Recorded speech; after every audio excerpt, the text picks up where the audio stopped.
আগামী ১২ আগস্ট মঙ্গলবার সকাল ৬টা থেকে ১৫ আগস্ট শুক্রবার সকাল ৬টা পর্যন্ত সারা দেশে ৭২ ঘণ্টার পরিবহন ধর্মঘট ঘোষণা করেছে বাংলাদেশ সড়ক পরিবহন মালিক শ্রমিক সমন্বয় পরিষদ।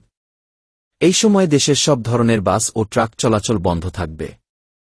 যশোরে এক সভা শেষে সংগঠনের মহাসচিব সাইফুল আলম জানান, সড়ক পরিবহন আইন ২০১৮ বিশেষ করে ৯৮ ও ১০৫ ধারাসহ কিছু ধারা শ্রমিকদের জন্য অন্যায্য ও শাস্তিমূলকভাবে প্রয়োগ হচ্ছে।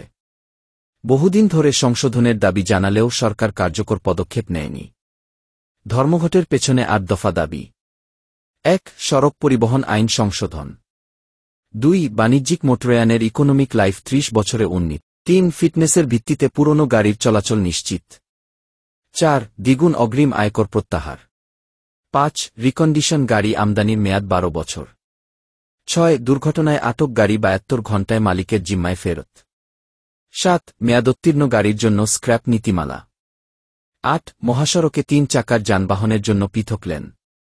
নেতারা দাবি করেছেন, যানবাহনের বয়স নয়, ফিটনেসের ওপর ভিত্তি করেই চলাচলের উপযোগিতা নির্ধারণ করতে হবে।